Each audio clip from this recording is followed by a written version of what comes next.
Mga bossing, magandang araw po sa inyong lahat. Welcome back ulit sa channel natin. Sa bidyong ito, ibablog po natin lahat sabay-sabay itong mga unit na pangbenta natin mga bossing. And sa magtatanong po ng presyo, unahan ko na kayo mga boss, 330 to 360k ang price range ng mga unit na ito mga boss. Bali, itong mga Tamiya mga bossing, panoorin nyo hanggang dulo kung gusto nyong malaman yung buong detalye. And ito, uunahin natin yung FPJ na nasa harap natin mga boss. Bali, itong FPJ na to mga bossing, katatapos niya lang bapingin, then ginawan siya ng frame ng upuan. Then ayan yung side view niya mga bossing. Bali, ito po is pure stainless Toyota 4K. Mamaya papakita ko sa inyo yung makina. Bali, naka XXR siya na mags. 5 stud po yan, converted. Then, size 18 po yung mags niya. Then, ito naman po yung loob niya mga bossing. Ayan o, kung makikita ninyo. Bali, kulang na lang sa kanila is yung mga trapal mga boss. And ito, ayan, may tambol po siya. And yung tambol niya, meron ding lagayan ng toolbox. Ayan yung pinakita ko. Itong unit na to mga bossing, bali, lumang kaha siya pero nirestore lang mga boss. And ayan, pati mga pang ilalim talagang maayos na lahat. Bali, natakbo na po lahat tong mga unit na to. And ito po yung kanyang mga accessories sa likod mga bossing. Naka swing arm, naka tailgate, naka C-bumper. Ayun yung taillight niya sa likod. And yung roll bar niya mga boss or yung B-bar, yan kung makikita ninyo. Bali, original din naman pero hindi jewels. Then yung mga upuan, jewels po yan mga boss. Papakita ko sa inyo mamaya. Ayan, nilagyan ng hubog yung pinakasandalan mga bossing. Talagang makinis na makinis. Pati yung handbrake mga boss, bagong kabit din yan. Dati kasi walang handbrake. And yung pedal, kompleto yan mga boss. Then ito yung mga gauge, bago po lahat mga boss. Talagang pinalitan na ng pinalitan yung mga luma. Ayan, pinalitan ng bago. Yung side mirror, bago din po yan mga boss. Then ito naman yung kanyang mismong handle sa windshield, jewels na rin po yan mga bossing. Ayan po, yung windshield frame napakakapal. Talaga namang original na original, sinauna mga boss. Ayan yung kanyang side mirror. Then yung kulang sa kanya mga boss, yung step-in board, ayan, hindi pa tayo nakakagawa. And punta naman tayo dito sa kanyang hood bar mga boss. Bali yung hood bar niya, jewels din. Maraming accessories na jewels to mga boss. Bali nung nabili to is, ayun na yung mga nakakabit na parts dito mga boss. And punta naman tayo sa kanyang makina mga bossing. Bali yung makina pala nito is Toyota 4K. Ginandahan lang yung gawa mga bossing nung kanyang engine bay. Ayan o. Niloaded yung racing filter. Ayan kung makikita ninyo, talagang pulidong pulido yung yari mga bossing. Ayan yung battery bago. And ayan yung kanyang mismong engine bay mga boss. Napakalinis kung makikita ninyo, talaga namang pulidong pulido yung yari. Ready na to sa show mga boss. And sa mga mahilig sa FPJ, ayan. And ito ang kinagandaan dito mga boss, ayan yung harness ng wiring nakatago sa tubo na stainless. Lahat po tong unit na to mga boss, ganun po yung harness. May housing siya na stainless. Then ayan sa headlight mga bossing, H4 or halogen. And dito naman sa kanyang under chassis, yung shock binalutan ng stainless, yung tie rod bar binalutan din ng stainless.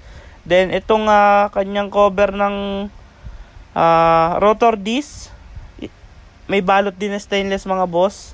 Then sa may bumper naman mga bossing, in-upgrade natin mga boss yung bumper niya dating crown. Pinalitan po siya ng tubular, yung pinaka guide niya, yun yung mga mismong paikot. Then ayan yung plate holder, stainless rin po yan. Ayan and ito namang shackle, jewels rin po pala yan kung makikita ninyo. Bali, sa magtatanong po mga bossing ng jewels, yung jewels po is brand name ng mga gumagawa na matagal na mga bossing. Pero sa ngayon wala na. Talagang yung mga natitira na lang is yung mga antigo. And may presyo po talaga kapag sinabing jewels ang accessories na nakalagay sa FPJ. And ayan mga boss, lipat naman tayo dito sa kulay blue na Tamiya mga bossing. Bali, ang plate number po pala nito is DHT502. Ayan po yung kanyang likod. And papakita ko sa inyo yung kanyang mags. And ito, Bock Race na 15x8 mga boss. Brand new po ito, pati gulong. Ayan kung makikita ninyo, talaga namang pati brake drum po is pinturado, pati under chassis. And punta naman tayo dito sa kanyang roll bar. Yung roll bar na ginamit dito mga bossing is D3 or size 3 na tubo mga bossing. Ayan yung seat belt and Recaro na SR3 kulay blue yung bangko na ginamit dito mga bossing. And ayan, may handbrake, kompleto yung accessories mga bossing sa loob, naka bubble shift knob. Sa bubong naman mga bossing, bago namin ibigay sa inyo yan, meron po yung trapal, hindi lang po nakakabit kasi ayun po talaga yung forma nito. And sa gauge naman mga bossing, kompleto, speedometer, ampere gauge, temperature gauge, oil gauge, tsaka fuel gauge. Lahat po yan nagana. Nakamomo na steering wheel and ito naman yung kanyang side mirror. Kompleto rin po yan. Bali lahat po ng Tamiya na to is naka-retractable or nababale yung side mirror. Sa windshield frame naman mga bossing, original na box type ang frame, bago ang salamin. Ayan po, halos lahat naman po to mga bossing, bago lahat ng salamin at saka yung mismong mga goma. Ayan po, dito naman tayo sa makina mga bossing, pakita ko sa inyo yung makina niya.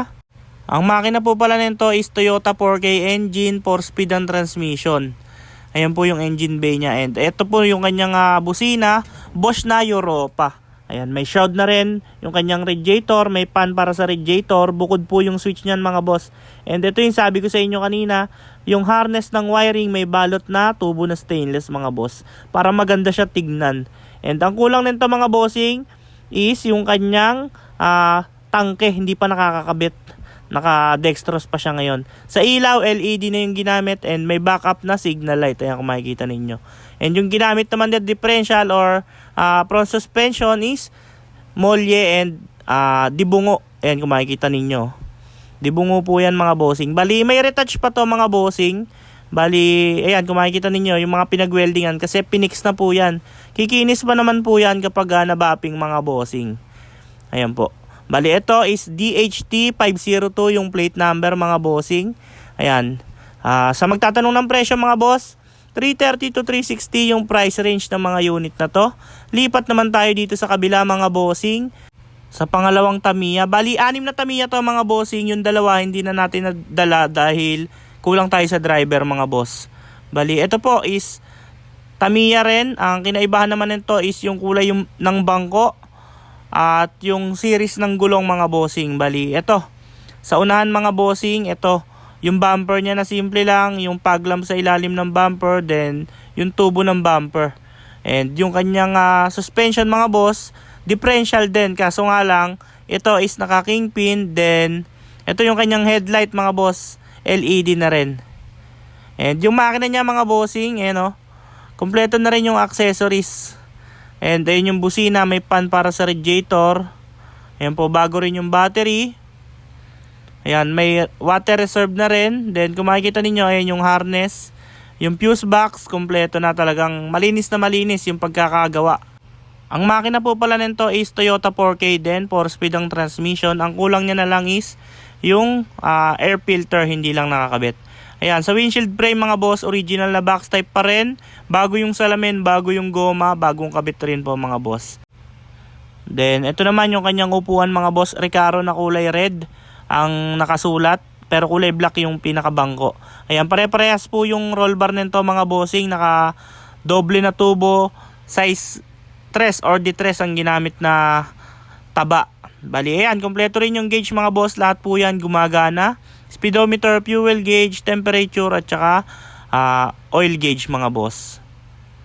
Yan, yung manibela niya mga boss, momo na steering wheel, then naka titanium na shift knob, may handbrake kompleto, may seat belt kompleto rin mga boss. Ito naman yung kanyang likod. Ang plate number nito is WKE 401 mga boss.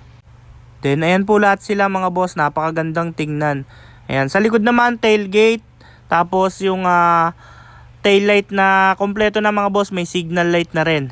Then lipat naman tayo dito mga bossing, DJB 380 mga boss yung plate number. Ang kinaibahan naman nito, bali ito yung kambal na Tamiya mga bossing Ito, naka-Atara na mags, 10.5 po parehas yung lapad ng mga mags na nakakabit dito. Ang pinagkakaiba lang po nila is yung kulay ng bangko, tsaka yung kulay ng gauge. Then yung mga accessories ng makina, iba-iba. Then lipat naman tayo dito sa kabila mga bossing. Ito naman kulay white yung nakasulat na Recaro. Ayan po, pero SR7 din. Ayan yung likod niya, ganun din, tailgate, taillight, tapos plate number.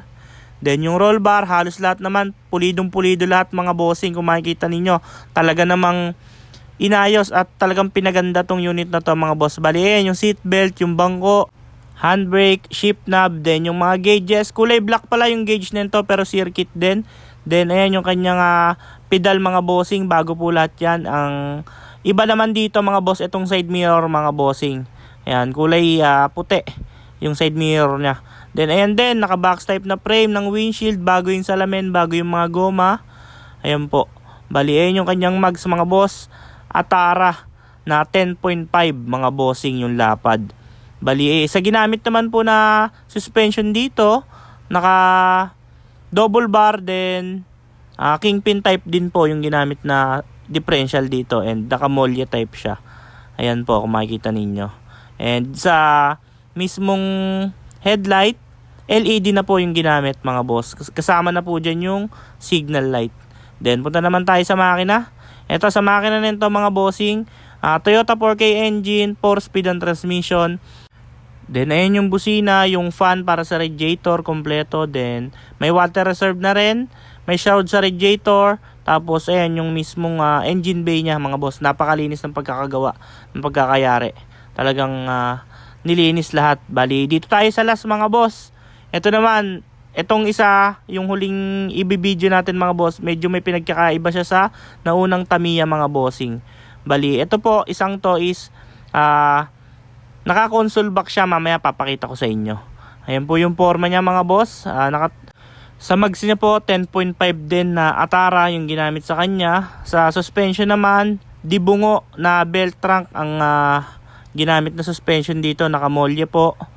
Ayan siya. Kompleto na rin to mga bossing. Medyo meron lang konting kulang, pero accessories na lang naman. Ayan po yung engine bay niya. Ito, mas maganda yung engine bay nito kasi may cover yung radiator na stainless. Tapos ayan, yung pan ng radiator, yung busina, then yung mismong harness ng wiring, kompleto na rin mga bossing. Ito, mas maganda yung engine bay nito kaysa sa naunang tatlo. Ayan, kung makikita ninyo, dibungo po yung differential niya mga boss. Then sa windshield, yung iba din dito yung windshield niya mga boss, walang design. Bali, yung frame nito is box type lang po na ordinary. Ayan, kung makikita ninyo. Then sa bangko mga boss, SR3 rin na kulay red and black. Tapos sa console box niya naman, ayan, naka bubble shift knob, tapos handbrake. Ayan, yung sinasabi ko sa inyo, naka console box po siya. Ayan, maganda tingnan. Then ang kulang na lang nito mga bossing, yung kanyang manibela. Ayan, kung makikita ninyo, hindi pa po dumadating yung boss kit or yung adapter nito, kasi ibang klase yung manibela na nakakabit dito. Ayan po, bali sa likod, tailgate, tapos ayan yung tail light. Ayan po lahat ng forma nila mga bossing. And kompleto na nga mga boss, na vlog na natin, naikutan na natin lahat. Bali, ang kulang na lang po nila is yung mga mismong trapal nila mga bossing. Bali, removable naman yon if ever nakakabitan natin bago natin ibigay sa magmamayari. Bali, ayan. Ulitin ko po yung presyo nila mga bossing, 330 to 360k yung price range ng mga unit na ito mga bossing. Sa mga interesado po, tawag lang po kayo sa number na nakapin sa screen.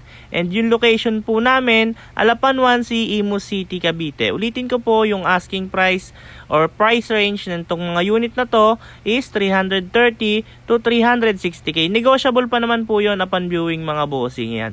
Tawag lang kayo sa number na nasa screen, and para madali nyo kaming makontak, ipipin ko rin po dito yung Facebook page namin, and doon na lang kayo mag-message mga boss. Bali, ayun lamang po mga bossing.